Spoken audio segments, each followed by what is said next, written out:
Hello and welcome to Intro to Programming. So we have done 5 labs in JavaScript. And I know that sometimes when you fall behind, it can be hard to go back to the previous labs and remember kind of what we did and everything that was going on. So what I'm going to do in this video is I'm going to go through those 5 labs. All right. And if you've fallen behind, all right, this is the video to watch to get caught up on whatever you need to get caught up on. Now, you don't have to watch the whole video, just focus on the ones that you still need to turn in. All right, so we're going to start with the very first one. All right, this is the very first lab that we did, and it was all about creating different buttons. All right. So the zip file that's on Google Classroom and is in your email, and if you need it resent, just let me know, was JavaScript. All right, that was the name of the file attachment, just JavaScript, nothing else. All right, so I'm going to start by right-clicking on that. I'm going to do extract all. It's going to extract the files.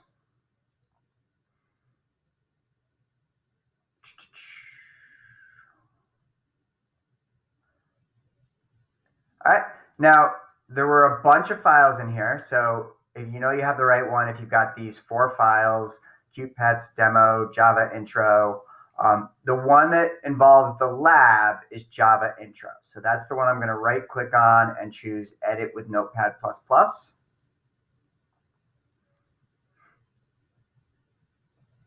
All right. And this is all about, let me launch it really quick. This one was all about getting these different buttons to change the page. So this one was supposed to turn the background red. This one's supposed to turn the writing blue. This one's to make a little picture show up. And this one is to change the writing. All right, so let's see how we actually get this to happen. All right, so the very first button is down here. All right, this is the one that says red background. If you look at this on click, this is saying when you click on this button, run the program called readback. All right. So when we create our function up here, we're going to use that same name. So we're going to use readback, left, right parenthesis, hit enter, left curly brace, hit enter a few more times, right curly brace. So this is saying that when we click on this button, run the program readback, and that program is now right here. All right. So what this program is going to do is it's going to change the background color. Okay? But to change the background color, what we're really doing is altering the body tag. All right. The body tag is responsible for the background color of your page. Now you'll notice that this body tag has an ID inside of it. All right. That's the special name that me, the programmer, has given this tag. All right, it didn't have to be wallpaper. I chose to name it wallpaper. But it's going to be important because I need to use this name up here in my code. I'm going to go document.get element by ID. Pay attention to the capitals there. Capitals do matter. Left parenthesis, quotes, and then this is where I use that name, wallpaper. I'm saying get element. Element's another way of saying tag. Get the tag that has this ID. All right, so the ID wallpaper. And then I'm going to change the style of that tag. And specifically, I'm going to change the background color. And again, notice the C is capitalized there. Everything else is lowercase.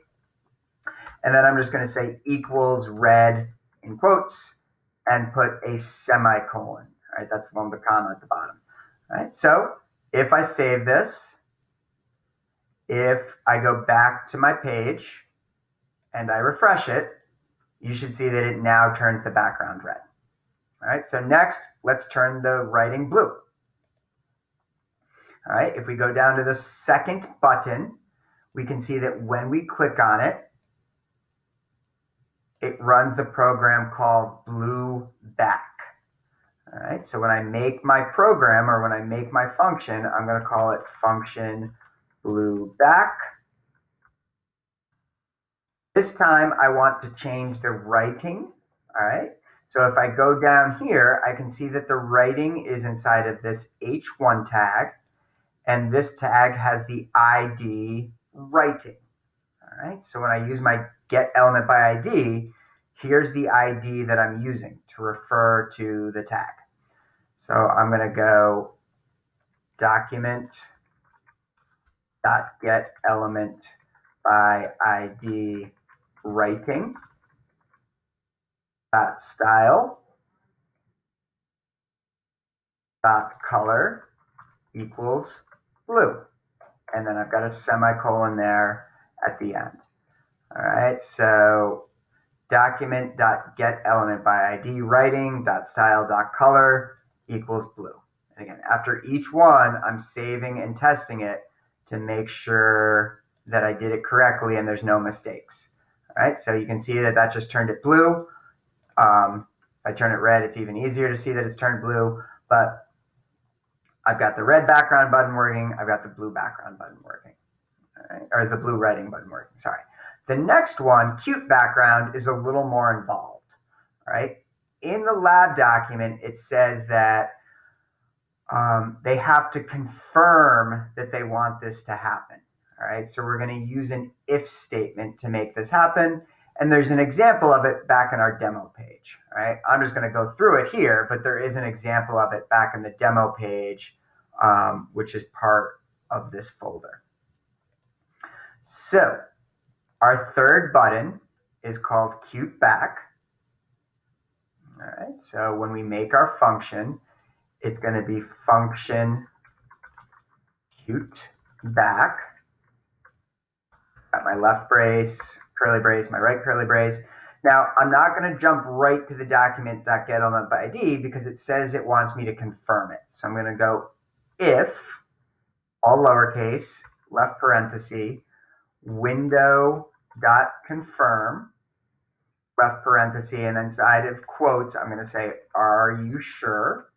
I'm going to close the quotes. I'm going to close the parentheses on the window.confirm. And then I'm going to close the parentheses on the if statement. All right, so there's the window.confirm. There's the if statement. I'm going to make a left curly brace. I'm going to make a right curly brace. So the code that I put inside of these braces only happens if they click OK. Now what I'm going to do is I'm going to be changing the background image. All right, so again, the background image relates to the body tag. So I'm going to go document.get element by ID wallpaper, because I'm changing the body tag, .style, background image, capital I, equals. And then when you're doing this, there's a special way you have to write it. So I'm going to go URL, left parenthesis, and then a single quote, cutepets.jpg, which again is just the name of the file that was part of that original folder. Okay. I'm going to close my parentheses. I'm going to end my quotes. I'm going to put in a semicolon. All right, so I've got URL, cutepets.jpg, and then I can save this. If I go back and I refresh my page, all right, you're going to see when I click on this, I get this little, are you sure? If I click cancel, nothing happens. If I click OK, the picture does show up. All right, so we're good there. And then last but not least is the one where we're changing the writing. So again, if I go down to this last button, you can see that it's on click is calling the program change text. So I'm going to go up here. I'm going to say function change text. A left and a right parenthesis. I hit enter. I've got my left brace. I've got my right brace. And then inside of here, I'm going to say document.get element by ID. Got a left parenthesis. the ID that I'm going to put in there is writing, all right, because I'm changing the text. So if I want to change the text, that's not the body tag, that's this H1 tag that has the writing inside of it. So writing, I'm going to close my quotes, I'm going to close my parentheses, and then it's not dot style this time. To change the writing, it's dot inner HTML, and the HTML is all capitals, all right, equals, and then the message is up to you. You can have it say whatever you want. I'm just going to have mine say, so cool, and then close the quotes and put in my semicolon. All right, so when I click on this button, it's going to go to that tag and change the text. So if I save this, and I go back to my page and I refresh it, you'll see that it now says, so cool. It changes the background to red, changes it to blue. I get this little pop-up message, and the pictures show up. So if you got all of this to work, all right, that was the first JavaScript lab, getting these 4 buttons to all carry out their various functions. All right, so I'm going to close this. I'm going to close this, and let's move on to the next one. All right, so the next one, which is lab 2, was all about using variables. All right, and this was the one where you were trying to get the rotating colors and the rotating pictures. All right, so the file that you should be looking for is JavaScript 2. All right, and again, if you need me to re-email it to you, just let me know, but it's called JavaScript 2. I'm going to right click and I'm going to choose extract all. Okay, it should have these 4 pictures in it. Variable demo was the notes video, and then the lab is this one called rotating. All right, so we're going to open rotating. All right, I'm going to launch it, and you'll see right now that it's just a button and a picture. What we want to have happen is that when we click on the button, the background color changes and keeps spinning, and we click on the picture, the pictures are just going to keep rotating and changing. All right. So this lab was all about using variables to keep track of which picture or which color was showing, and then if statements so that we could have different colors and different pictures continue to show up. All right. So if we look down, here's the change color button. When we click on it, it calls the function new color. So we're going to go up here and we're going to write our program inside of this new color. All right, and it's going to rotate between at least 3 different colors. So the first thing we need is a variable. So we're going to go up here and we're going to say var, all lowercase, and then I'm going to call mine color rotate, all one word. And I'm going to set it equal to 0 at the start and then a semicolon. All right, now I'm going to go down to this function new color, and I'm going to write an if statement. I'm going to say if color rotate, and then I'm going to use 2 equal signs. All right, when you use 1, you're setting the variable to that value. When you use 2, you're checking to see if it has that value. So I'm going to say if color rotate equals 0, I'm going to set the background color of the page. Now, again, the background color of the page refers to the body tag. And in this file, the body tag has the ID colors. So I'm going to say document.getElement by ID colors equals, dot style dot background color, all one word with a capital C, equals, and then I'm just going to pick red. Now, at this point, we're not done. Actually, we're definitely not done. I'm going to hit enter, and I'm going to make my right curly brace. At this point, we're not done, but it's not a bad idea just to make sure that you've got it working at this point before we do the next phase. All right, so if I go here and I click this, refresh it, click it, it changes it to red. All right, so I know that's working. And it's a good idea to do things a little bit at a time so that if you make a mistake, you don't have to try to go through your entire program to find it. All right, so what we're going to now do that works is right underneath that, we're going to say color rotate equals 1. All right, so that's going to set it back. That's going to change the value in our variable. Then after this curly brace, we're going to go else if color rotate equals 1. Right? And if it equals 1, we're going to pick a new color. We're going to say document.get element by ID colors dot style dot background. Let me move me out of the way. Background color equals, and I'm just going to pick blue this time. Put a semicolon in there.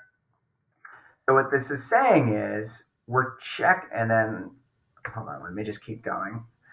All right, and then I'm going to say color rotate equals 2, and then I'm going to close my left brace. So what this is saying is when the variable is 0, make it red, and then change the variable to 1. When the variable is 1, make it blue, and change the variable to 2. And the reason this works is that the program is only allowed to do one of these. So if it does this first one and changes it to 1, it doesn't then automatically do the second one. It does this first one and it skips the rest. All right, so it'll only ever do one of these things. And again, before we go any further, let's save it, refresh our page, and make sure that that one works. So red, blue, okay, so far so good. All right, now the last one is going to be else, and there's going to be no if and no parentheses. All right, when you get to the very last one, you don't have to have a test because it's the last choice available. So I'm going to go document.get element by ID colors style background color equals white.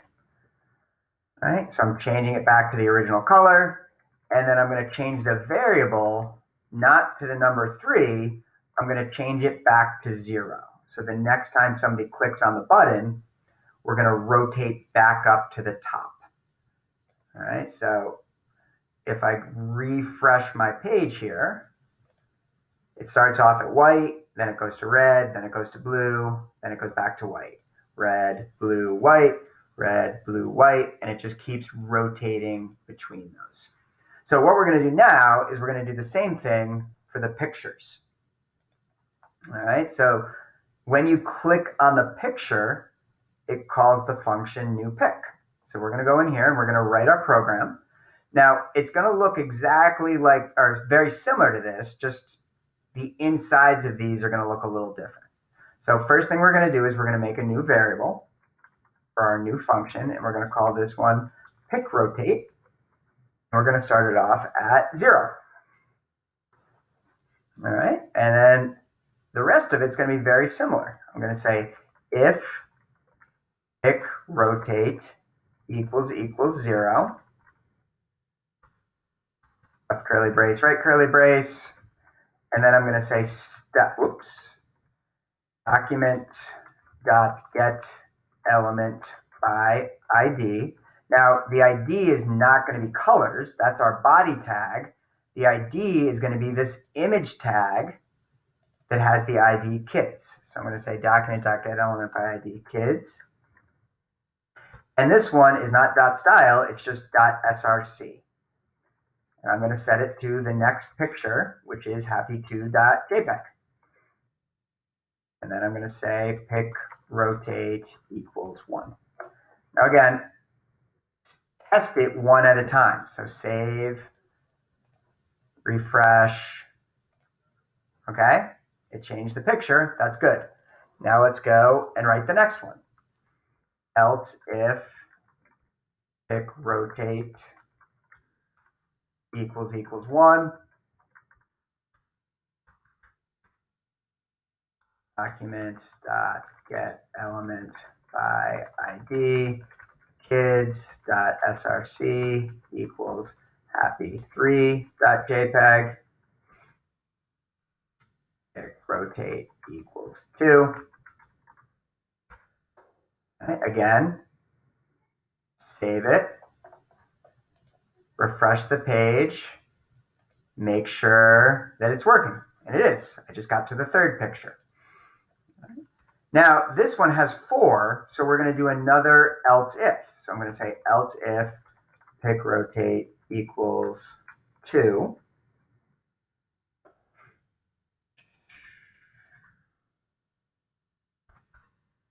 Document get element by ID kids src equals happy4.jpg, pick rotate equals 3. Okay. Again, save, refresh, make sure that it works. So 1, 2, 3, 4. All right, so I've got all 4 pictures showing up now. There's the first, the second, the third, the fourth. All we have to do is now make it loop back. So the last one's going to be else. Right? The else doesn't have any if after it. It doesn't have any parentheses. It's just else because it's the last one.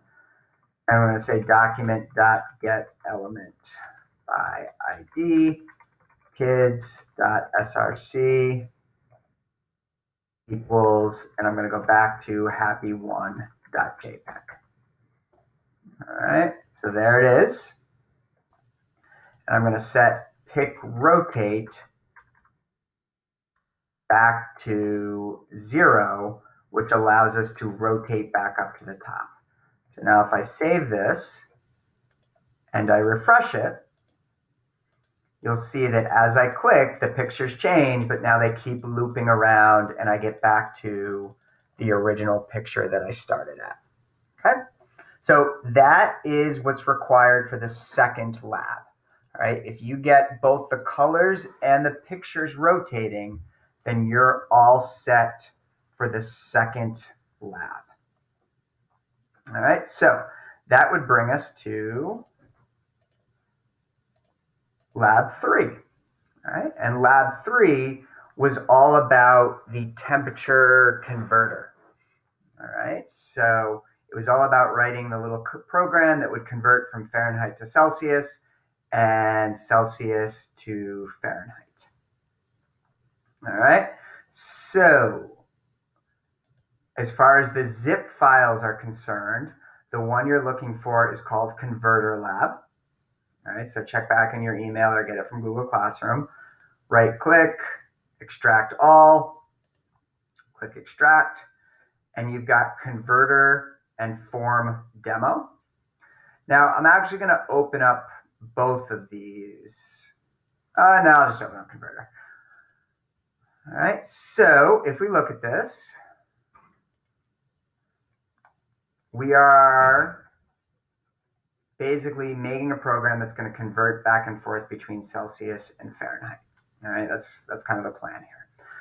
So in our code, we have this form here, we have these boxes, and we have these buttons that are calling the different programs. All right, so the one button calls convert to C or convert to Celsius. The other one calls convert to F, which basically converts to Fahrenheit. All right, so the first thing we need to do is we need to create our variables. All right, so we're going to create a variable for Celsius and a variable for Fahrenheit. Now, I don't want to type Celsius and Fahrenheit every time, so I'm just going to go var C with a semicolon, and then I'm going to do var F with a semicolon. All right, so it's a lot easier than typing out Celsius and Fahrenheit. All right, now the first one says this function will convert Fahrenheit to Celsius. So it's going to take whatever's typed in the Fahrenheit box, convert it, and then put the answer in the Celsius box. All right, so the very first thing we need to do is figure out what is typed in the Fahrenheit box. So the way we do that is we say f equals document dot get element by ID. Now the ID is whatever's typed in this Fahrenheit box, which we can see has the ID far. So we're going to say element by ID far, and then we're going to say dot value. All right, that will give us whatever is typed inside of that box. All right. Next, we're going to do our error checking.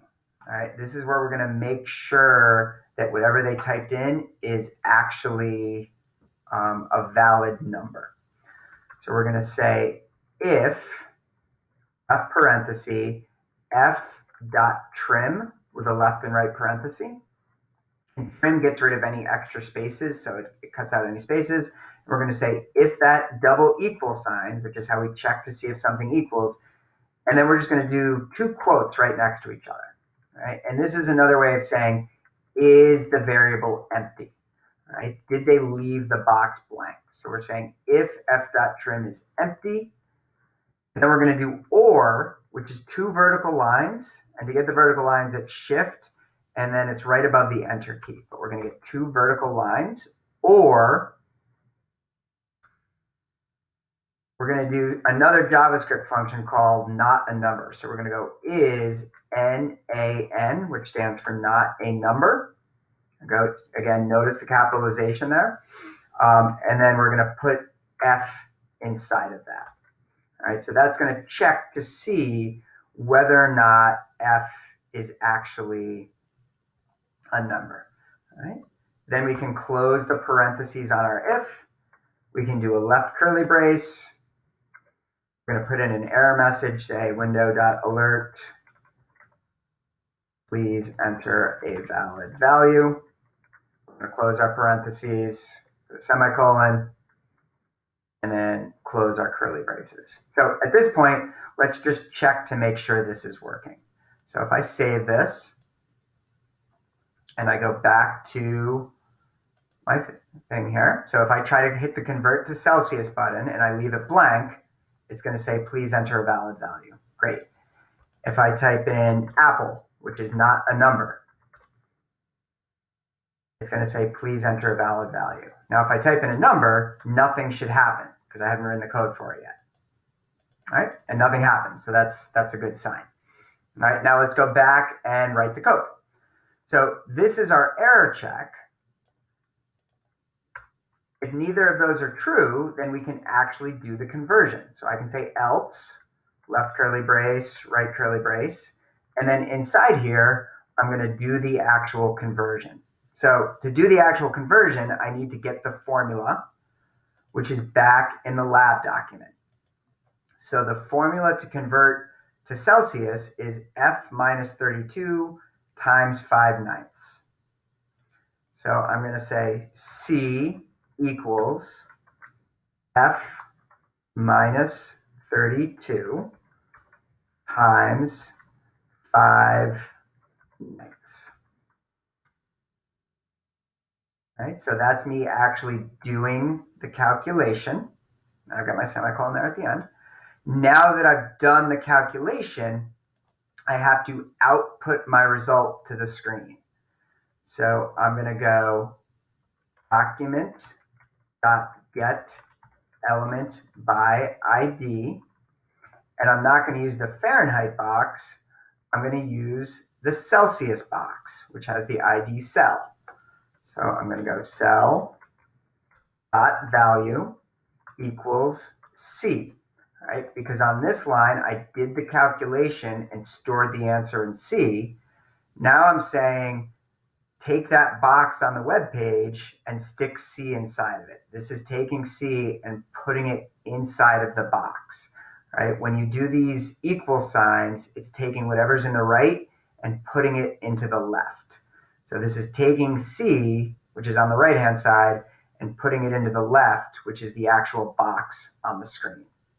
So that should work now. So if we save this and we go back to our page, oops, and refresh this, and I type in, let's say 210 degrees Fahrenheit, it'll tell me that it's 98.88889 degrees Celsius. Right? But if I leave it blank, it'll give me an error. If I type in banana, it will give me an error. Right? So now we're going to do the same exact thing in reverse. All right? We're going to create a second function that's going to convert from Celsius to Fahrenheit. Now, this second function is going to be called convert to F. And again, I'm getting that by looking at this onClick event. That tells me the name of the program it's expecting to find. It's expecting to find a program called convert to F. So I'm going to make that program. Right? Function convert to F. And again, make sure you have the capitalization correct. So capital T, capital F, and then I've got my quotes, my left and right parentheses, then I've got my left curly brace and my right curly brace. Now it's gonna be pretty much exactly like this, just in reverse. So instead of reading in F at the start, I'm gonna read C at the start. So I'm gonna say C equals document.getElement by ID. I'm not going to be looking in the far box. I'm going to be looking in the cell box, but it's still going to be dot value. Okay, I'm going to do the same error checking, only instead of using F, I'm going to be using C. So if C.trim equals, and then two quotes right next to each other, or, which is the two vertical lines, so shift and then right above the enter key, is not a number. And again, I'm going to be looking at C this time, and then a right parenthesis to close it all up. So if that either of those is true, I'm going to put up the window.alert. Please enter a valid value. And end my window.alert. Then I'm going to have my else. And this time I'm going to be doing the calculation in the other direction, because this is converting to Fahrenheit. So if I go back to the lab, all right, it's going to be C times 9/5 plus 32. Okay. So F equals C times 9/5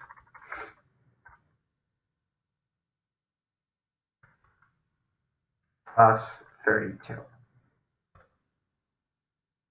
And then once I've done that calculation, I can put the answer out to the screen. So document.getElement by ID is going to be the far box, not the cell box, .value equals F. And again, remember, you have to read these sort of backwards. This is saying take F and put it in the box. You take whatever's in the right-hand side and put it in the left-hand side.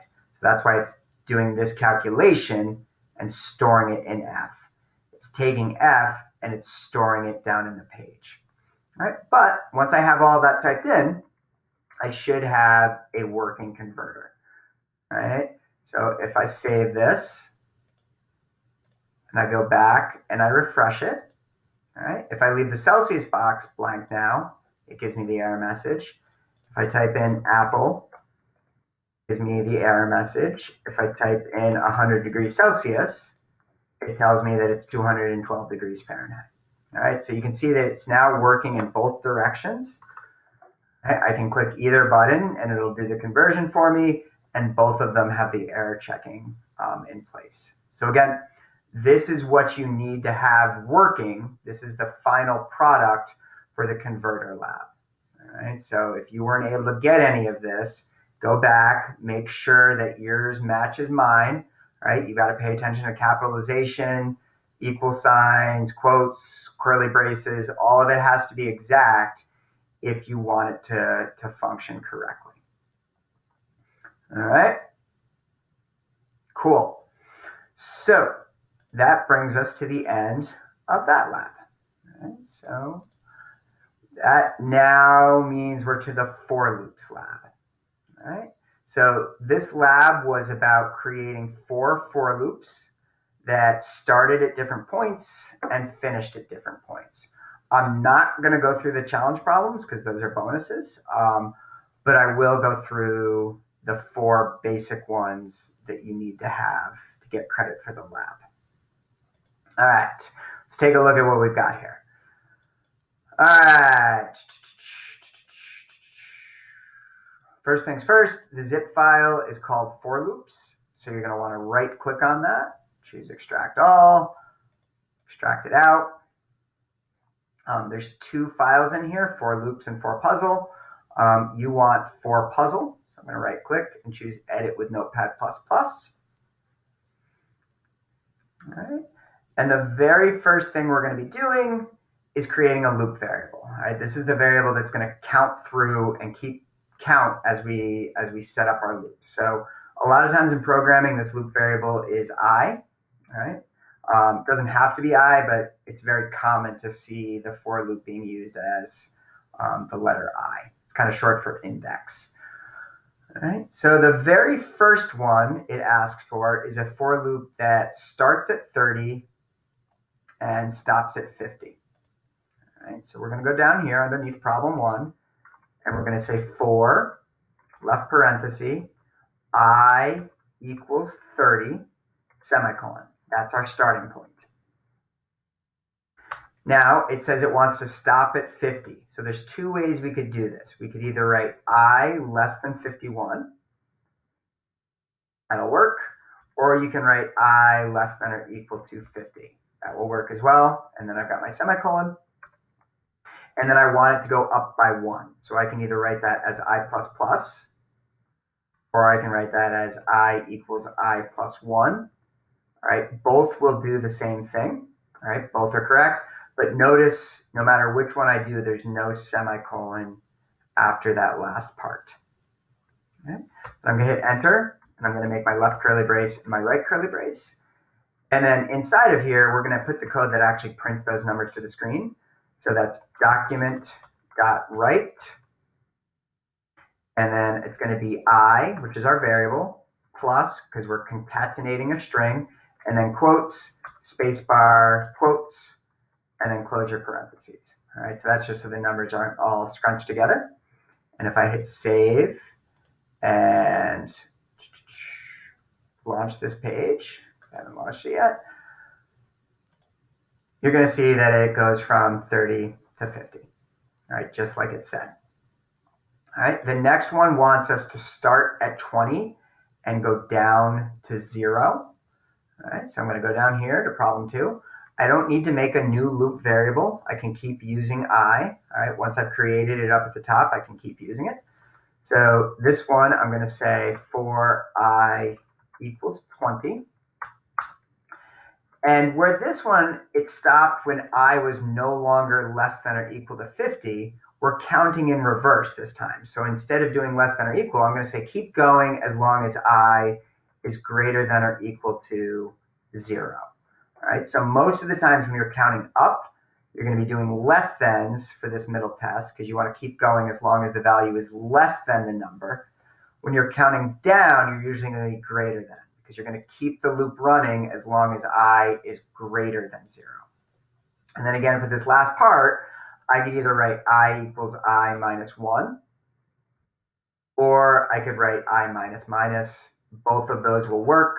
It doesn't matter which one you use, one or the other. Okay.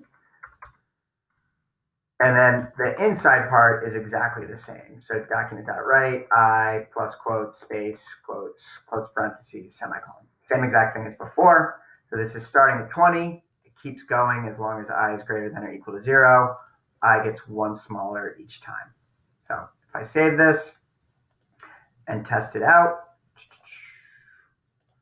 we'll see that this one starts at 20, goes down to 0. All right. The other way I could have written this is I could have said as long as I is greater than -1, and that would have the same result.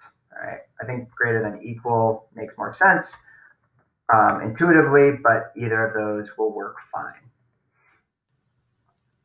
All right, problem 3 is asking us to set up a loop that goes from 2 to 44 by 2s. All right, so instead of counting up by 1 this time, we're counting up by 2s. So the first part's going to be the same, still 4. Okay, this time we're going to start at 2. We either want to do I less than or equal to 44, or we can do I less than 45, or if you want to keep the 2's less than 46. Either one of those will work. All right, because we're counting up by 2's, it won't actually print out 45. So any of these will work. But I'm going to stick with our less than or equal to's and just do less than or equal to 44. I've got my semicolon here. And if I want to go up by 2's, there are 2 ways I can write this. I can either say I equals I plus 2. That will work. It's the full way to write it.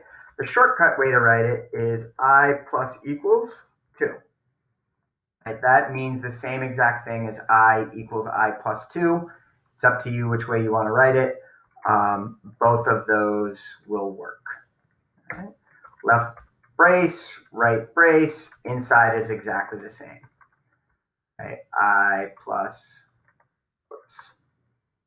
So again, I'm starting at 2. I keep going as long as it's less than or equal to 44. And this part means that I'm going up by 2 each time.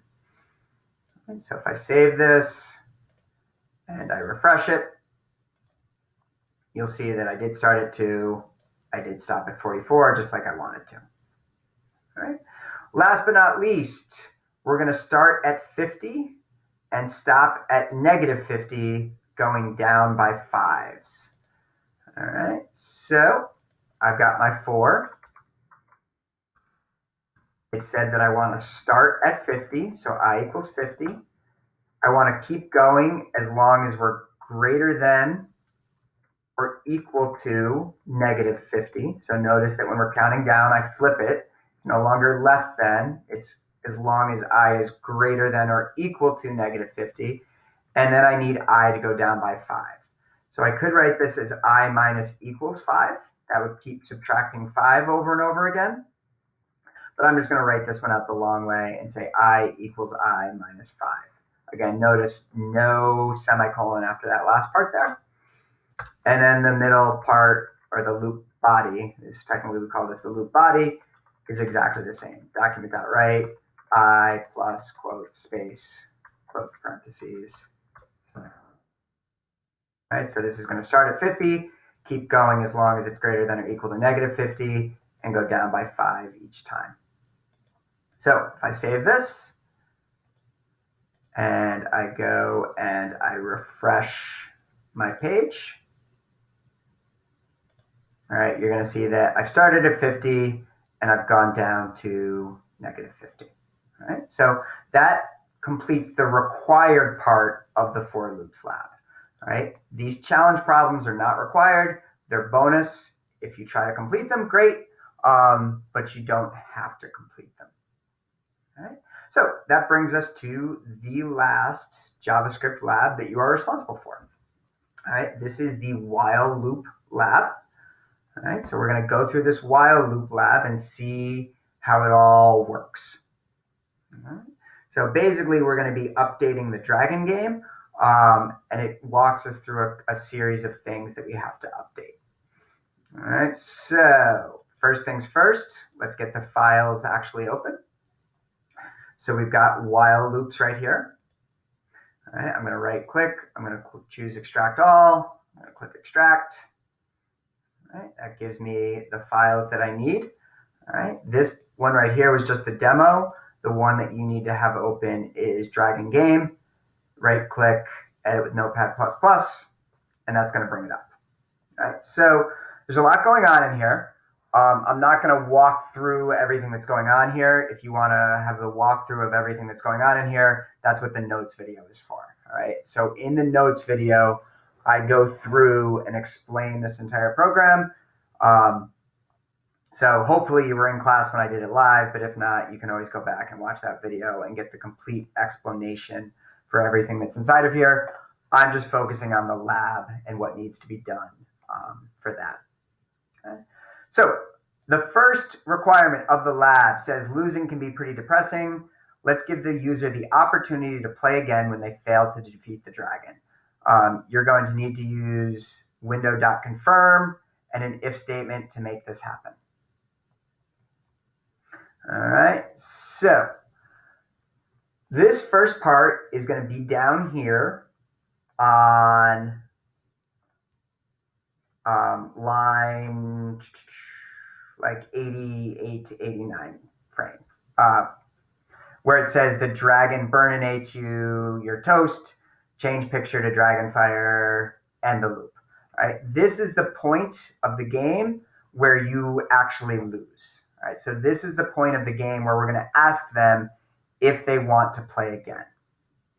So right after this message pops up, this is the message that indicates you lose. We're going to add an if statement, and we're going to say if window.confirm, do you want to play again?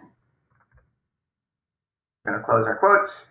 We're going to close our parentheses. I'm going to close the parentheses of the if statement. I'm going to hit enter. Oops. I'm going to make my left curly brace. I'm going to hit enter a few more times, make my right curly brace. If they want to play again, what we want to do is reset the game. All right, so to reset the game, there's a few things we have to do. All right. First, we need to reset our variables. So I'm going to take this uHit part, not the var, but the uHit, and I'm going to Control-C for copy, and I'm going to paste that down in here. All right, this recalculates whether you hit or miss the dragon, so that when the game starts back up, you have a fresh chance to hit the dragon. Okay. I'm also going to recalculate the damage, so that when the game restarts, the amount of damage you're dealing has changed and has updated to a new value. Because remember, this is creating random numbers. So I'm going to copy this, again, not the var part, just the damage this round part. And I'm also going to include that right below this. So that's recalculating the damage that I'm going to deal when the game starts back up. And then the last thing I need to do is set the dragon's life back to its starting value, which is 4.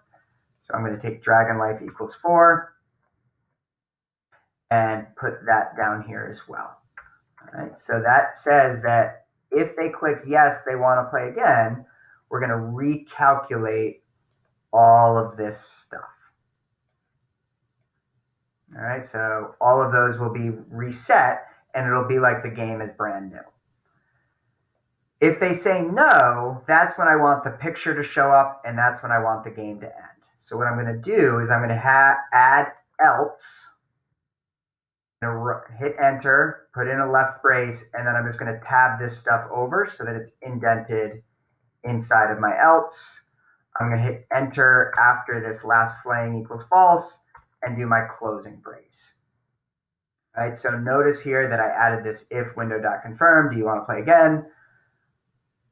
This I copied from the top, and then I surrounded these two statements from before inside of this else. Again, be very careful with your braces. When you click on them, they should highlight red, and everything should match up all the way up to the very top here of the while loop. Right? If some of those aren't turning red, it might mean you accidentally deleted one or missed something along the way there. All right? But that's step one of the lab, was adding this ability to play again. And I actually did this in the note video. So if you already have this, it's because we covered this in the note video. We did this one together as part of the notes and as part of the instruction that day. All right? Let's take a look at the next one. It says right now the amount of damage our warrior can inflict is set at the start of the program, and it doesn't change for the rest of the game. For example, if you get a 1 at the start, it stays 1 the whole time. Add code to make sure the damage is recalculated every time through the loop. So that's our next goal. Now, before we do that, good practice here. Let's save this. Let's launch it in Chrome and make sure that it worked. So I just lost. I got the message saying I lost. I'm getting the message that I want to play again. That's great. So I hit OK. I've lost again. It's asking me if I want to play again. I hit OK. Oh, I lost again. I try to play again. I lost. I try to play again. I lost. I try to play again. I finally won. Hooray. Now, let's make sure the other side of that works. If I refresh it, I lost. I say I don't want to play again, so I click cancel. All right, it brings me to the end screen. So I know that piece is now working. All right, now let's go back to the code now that I know that's working. All right, it said make it so that we deal a different amount of damage each time. Now, if you look, there's comments guiding you through this lab. All right, so it says code for part 2 goes here. All right, and that code that we want is the code that recalculates the amount of damage being dealt. So again, that's up top here. All right, that's this damage this round. So we can take this, we can copy and paste it, and we can put it right down here where it says code for part 2. Right? And again, what that's doing is it's making it so that we generate a random number between 1 and 5. All right, that's what this is doing right here. It's generating a random number between 1 and 5. Now, the reason the code goes here is because it's the only time we need to bother recalculating it. All right, if we look at the way the program works, if we kill the dragon, we end up in here and the game ends. So there's no point in recalculating the damage. If we end down here, we die and the game ends. So there's no point in recalculating the damage. The only time it makes sense to recalculate the damage is right here, because this is where nobody is dead yet. The dragon's still alive, you're still alive, and you have to play another round. So this is the spot where it goes to recalculate how much damage is being dealt. All right, so we want to make sure that works. So we can go back to our program. We can refresh it. And what we're looking to see is that the damage changes. So I did 2 damage. I did 2 damage. So that time it didn't prove to me that it changed. So I'm going to keep playing until it shows me different numbers. I'm just too good. I keep killing it in one shot. See, I'm just too good. 1 damage. Oh, and then I lost. 1 damage. 1 damage. Oh, I lost. 3 damage. 3 damage. All right. 1 damage. And then I lost. Did I save this? Oh, I didn't save it. So that's why it didn't work. This disk is still red, so it didn't work. So make sure you save it. Now if I go back and refresh it, all right, I did 2 damage. This time I did 1 damage. So look at that. Worked the first time. That's what happens when you actually save the code. But you're seeing that number's changing. So that proved to me that it worked. All right. Next one is our program lets the user know how much damage they've inflicted, but not how much life the dragon has left. Add another alert box that will allow the player to view how much life the dragon has left after each hit. Use the damage alert window as your guide. All right, so right here is where we alert the user of how much damage they got hit by. It says you hit the dragon and did this much damage. Then we have this dragon life variable, and we say, all right, dragon life equals dragon life minus damage this round. So this updates the dragon's life. After we do the subtraction, then we're going to let the user know how much life the dragon has left. So we're going to say window.alert. This part is text because it's inside of quotes. The dragon has, and I'm going to close my quotes. I'm going to concatenate, and I'm going to print out the dragon life variable. All right, so this is where the number gets plugged in. And then I'm going to continue my sentence with life left and then close it. So when the pop-up window comes up, it's going to say the dragon has, a number is going to get plugged in here, and then the sentence is going to finish with life left. So if I hit save to make sure this works, and I go back and I refresh it, it says you hit the dragon and did 2 damage. The dragon has 2 life left. And then I lost. All right. Can we get something other than 2? You hit the dragon and did 5 damage. The dragon has -3 life left, which means that it's dead. And then you see that I get the message that I won. All right, so again, that's alerting the user of how far they've come towards defeating the dragon. All right. The last part here is number 4. All right, number 5, really quick, is all about making your own unique update. If you have time for this and can do it, I will give you bonus, but it's not required. All right, to get full credit for the lab, you just have to have the first 4 done. So as it stands now, if your character misses the dragon even once, they lose automatically. Instead, let's give our character a little better chance. Instead of losing automatically, make it so our character will only lose when they receive 3 total damage. Here's how it will work. So this is kind of what it walks you through. It says create 2 new variables. Anytime you miss, you automatically take damage. Subtract, the damage from your life, give them a little message. And then if you're still alive, recalculate stuff. If you're dead, restart the game if you so choose. All right. So let's go back to our program. The first thing we're going to need is 2 new variables. All right. So one variable is to keep track of the player's life. So we're going to say var player life. And the player only gets 3 life. And the other one is the dragon's damage. So I'm going to call mine var dragon damage equals, and then we're going to generate a random number.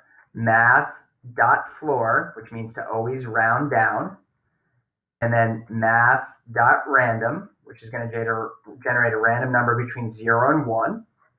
Okay, and then we're going to multiply that. Now, it's up to you how much damage you want the dragon to be able to deal. So let's say I want the dragon to be able to deal 3 damage.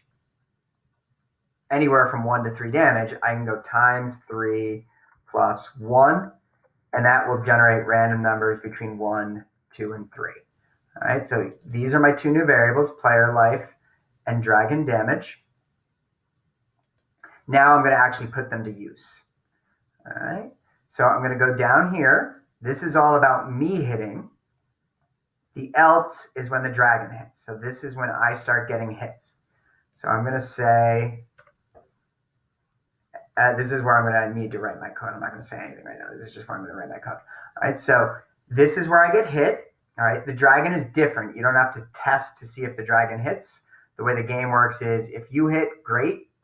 If you miss, the dragon hits. So it's kind of, it flips back and forth. You never both hit. It's either you miss and get hit by the dragon, or you hit the dragon and the dragon doesn't hit you. It's always one or the other. So this is when I hit, great. This down here is automatically when the dragon hits. So we're going to start by subtracting the dragon damage from our life. So we're going to say player life equals player life minus dragon damage. All right, we're subtracting away the dragon's damage from whatever your life was. Then we're going to put out a window.alert. All right, so we're going to say window.alert.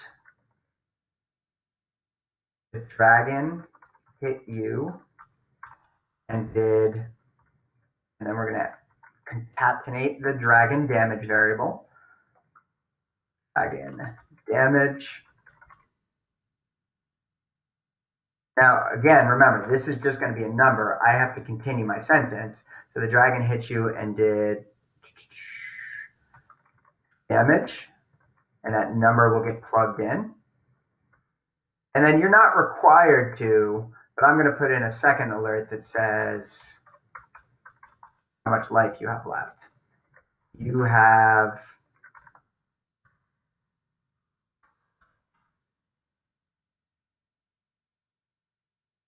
life left. All right, so not required, but it helps us to know whether our program works or not. So the dragon hit you and did blank damage. Window.alert, you have so much life left. Now this if statement checks to see whether we're dead. All right, when we're dead, we go down here and do all of this code. When we're alive, we have to get ready for another round of the game. So our if statement is going to be if player life is greater than 0. Because if your life is greater than 0, you're still alive. All right, so that's what we're testing there. Is your life greater than 0? And if it is, we have to reset everything for the next round. So what does reset everything for the next round mean? It means redoing all our variables.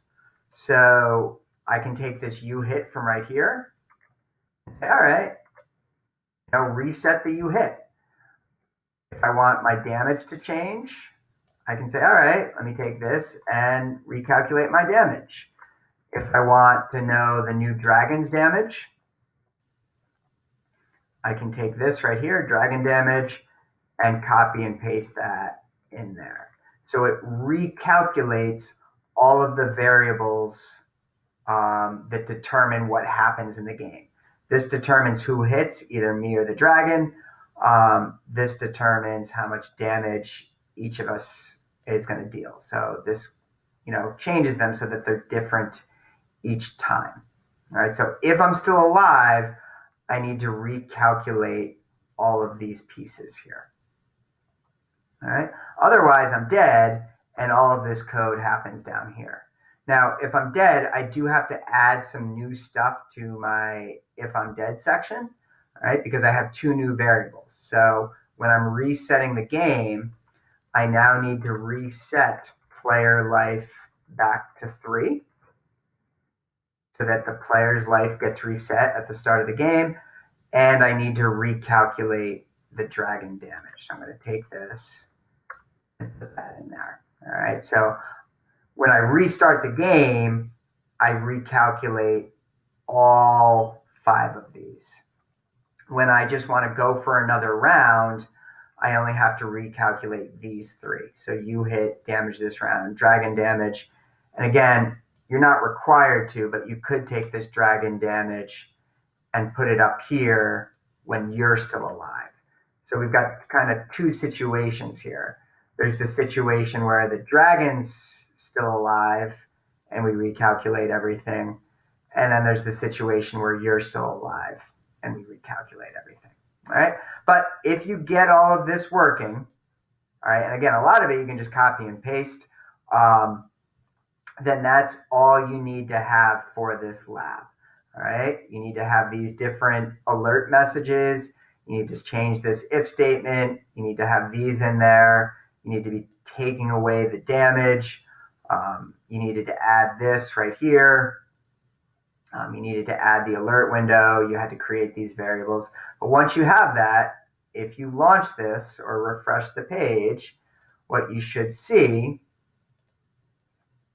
is now it's telling me that I didn't die immediately. It's saying the dragon hit you and did 3 damage. You have 0 life left. I lost. Great. If I play again, the dragon hit me and did 2 damage. I have 1 life left. So I didn't instantly lose this time.